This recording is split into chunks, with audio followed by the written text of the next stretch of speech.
इन राज्यों में विधानसभा के सफल फॉर्मूलों को अपनाते हुए भाजपा ने लोकसभा चुनाव की घोषणा के पहले ही 1/3 से अधिक उम्मीदवारों के नाम की घोषणा कर दी है। 195 उम्मीदवारों वाली पहली सूची में पहला नाम प्रधानमंत्री नरेंद्र मोदी का है, जो अपने पुराने क्षेत्र वाराणसी से तीसरी बार चुनावी मैदान में होंगे। उनके साथ ही राजनाथ सिंह लखनऊ और अमित शाह गांधीनगर से फिर से चुनावी मैदान में होंगे। जबकि फिलहाल राज्यसभा में आए केंद्रीय मंत्री भूपेंद्र यादव को राजस्थान के अलवर, मनसुख मंडाविया को गुजरात के पोरबंदर और राजीव चंद्रशेखर को केरल के तिरुवनंतपुरम से टिकट दिया गया है। मध्य प्रदेश के पूर्व मुख्यमंत्री शिवराज सिंह चौहान और त्रिपुरा के पूर्व मुख्यमंत्री बिप्लब देब को भी टिकट मिला है। लोकसभा अध्यक्ष ओम बिरला को कोटा से फिर से टिकट मिल गया है।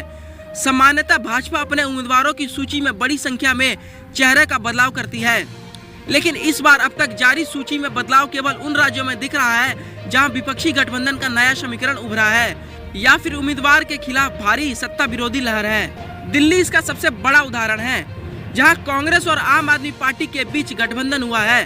पार्टी ने अब तक जारी 5 उम्मीदवारों की सूची में से 4 नए नाम दिए हैं। नई दिल्ली से मंत्री मीनाक्षी लेखी का टिकट काटकर यहाँ की नई कार्यकर्ता और सुषमा स्वराज की पुत्री वासुरी स्वराज को उम्मीदवार बनाया गया है। छत्तीसगढ़ और मध्य प्रदेश जैसे राज्यों में कुछ नामों के बदलाव का बड़ा कारण यह भी है कि यहाँ कई सांसदों को विधानसभा चुनाव लड़वाया गया था।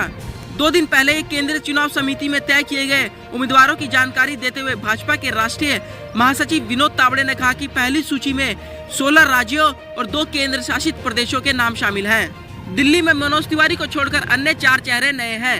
विनोद तावड़े के अनुसार उम्मीदवारों के चयन में सभी वर्गों, समाज और जातियों को प्रतिनिधित्व दिया गया है। इनमें 34 महिलाएं हैं, 27 अनुसूचित जाति, 18 अनुसूचित जनजाति और 57 ओबीसी से आते हैं। वहीं युवा शक्ति को अहमियत देते हुए 50 साल से कम उम्र के 47 युवाओं को भी मैदान में उतारा गया है। केरल में कांग्रेस के दिग्गज नेता AK एंटनी के बेटे अनिल एंटनी और अभिनेता सुरेश गोपी के साथ तिरुवनंतपुरम से शशि थरूर के खिलाफ केंद्रीय मंत्री राजीव चंद्रशेखर को उतारा गया है। वहीं पिछले दिनों भाजपा में शामिल हुई कांग्रेस की सांसद गीता कोड़ा को सिंहभूम से टिकट दिया गया है। इसी तरह से बसपा को छोड़कर भाजपा में आने वाले रितेश पांडे को भी अंबेडकर नगर से उम्मीदवार बनाया गया है। भाजपा की पहली सूची में 34 केंद्रीय मंत्रियों को भी स्थान मिला है। विनोद तावड़े के अनुसार उम्मीदवारों का चयन भाजपा को 370 और एनडीए को 400 से अधिक सीटों के लक्ष्य को ध्यान में रखकर किया गया है। इसके लिए स्थानीय स्तर पर सर्वे कराने के बाद प्रदेश की चुनाव समितियों में उम्मीदवारों के नाम पर चर्चा हुई।